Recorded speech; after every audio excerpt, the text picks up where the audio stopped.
Hello, this is Feeding Frenzy, just here, and today I want to talk about a topic that not everybody's actually talking about, but if you notice, the graphics in Leap in the next gen is not as big as it was before. Not even close, not even. I remember when every single console, like, alright, let's go back all the way to the old Nintendo. Then Super Nintendo comes out and you're like, oh my goodness, this just looks so much better. Then N64 comes out and you're like, oh my goodness, this just looks so much better. Then GameCube comes out and oh my goodness, this is greatness. And then all of a sudden, well, we're not counting the Wii obviously, because the Wii just looked like a more polished version of the GameCube. And that's what I feel the PS4 and the Xbox One, so what we've seen so far at least, look like more polished versions of the PS3 and the Xbox 360. Now, what this basically means is that we're not getting that big leap that usually just amazes us when a new console comes out. We're like, oh, I gotta get that because these graphics look like crap compared to the console that's coming out now, so I better save my money now. But that's not it. People are, in fact, in forums, a lot of people are saying, oh, this gen is great, and I know, so why go to next gen?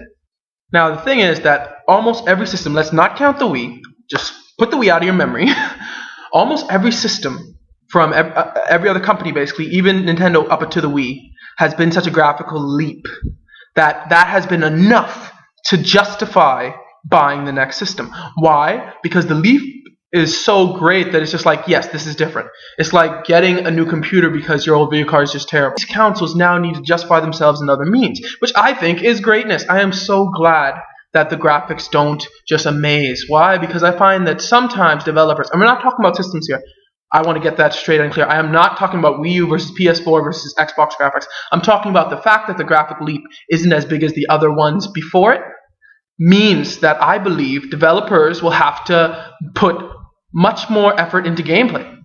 Because think of this. I know that in the past there have been games that have been shinier and glossier. They look so good. And it seems like they're just greatness. All of a sudden you play them and you're like, alright, this game kind of sucks. Now, I can't name any that sucked, actually, off the back of my head. I do remember some, but I can't remember the names. But let's just think about COD compared to Battlefield. Now, let's go from COD 2, Modern Warfare 2, I mean. Let's just go from there. Modern Warfare 2 had great gameplay. Now, the graphics were good. They weren't as good as Battlefield, because EA with Battlefield has seemed to always focus more on graphics than anything, like with the Frostbite engine. I remember when the Frostbite engine first came out, it was kind of glitchy a bit, and I was like, But anyway, basically what I'm trying to say is, like, better graphics don't make a better game. Even though I know people are going to hate on me for that, for saying, like, COD, I'm talking about Modern Warfare 2 now, was better than the Battlefield that came with it. I think it was Bad Company 2. So, let's just talk about graphics, and, like, I think that it is greatness that the developers will have to work harder to bring us something. Like, if you notice, E3, the developers, once again, developers and publishers, that's all I'm talking about. E3, they brought what is going to change gameplay. Not graphics, not just how a game looks, but how you play the game. Because let's just look at Ubisoft's Division. Ubisoft's Division is really trying to completely destroy single-player and multiplayer. And it's just going to make it one open-world adventure. And that is a completely different way to play a game, especially on a console. I mean, on computers you have some games that are kind of like that, but consoles are more like just linear in the sense of single-player, multiplayer, co-op. But if you, with EA, even with EA, with the whole commander mode and stuff, and how everybody's trying to incorporate tablets now, which I think is kind of ironic. People were kind of making fun of, we use gamepad for being a tablet, then everybody's like, let's incorporate tablets into our systems. I'm like, okay. But more to the point, they're trying to make different changes in how you actually play the games, which is actually showing more innovation than simply, oh, this is much better graphics, so let's just keep the same way you play, let's just make the graphics a lot better. Personally, to me, I am just super excited about the next gen for that reason.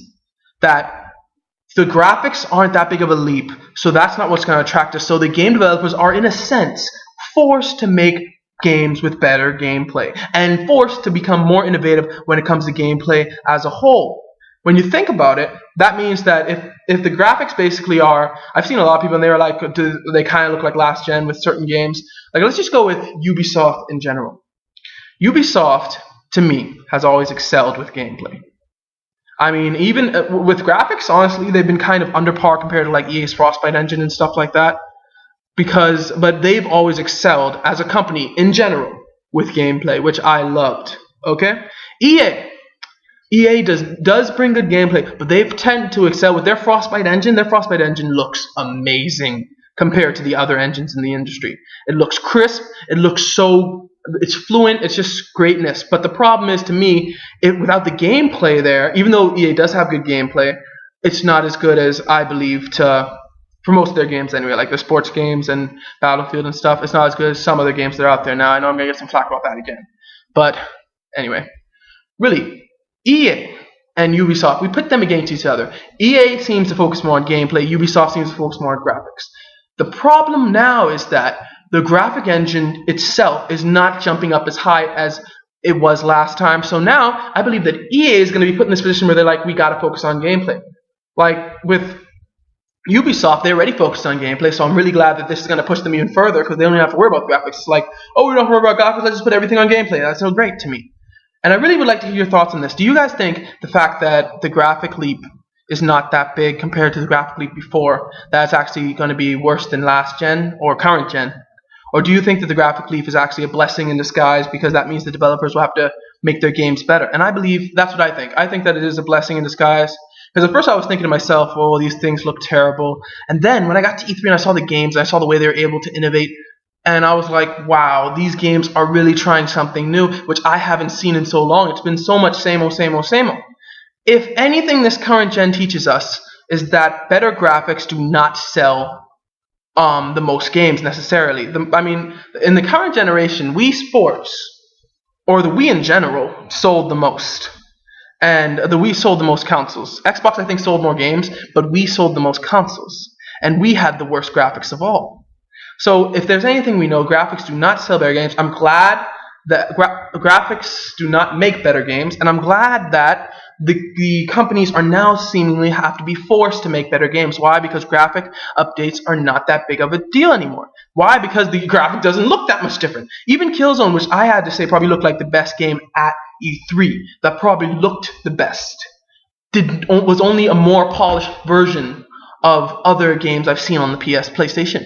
So to me, I am so glad that I see developers trying new things, and I think it has to do with the fact that the graphic leap is not that much. Also, that may explain why Ubisoft is in dire support of the Wii U. Why? Because Ubisoft never focused on graphics, so when the Wii was like, well, we don't either, oh, okay, that's a great mix. I'm just saying. So thanks for watching the video. Once again, comment on the less graphic leap is in disguise like I do, or do you think that it just sucks that these games are going to look as crisp as they should? Anyway, once again, thank you for watching. Like, comment, subscribe. God bless you all.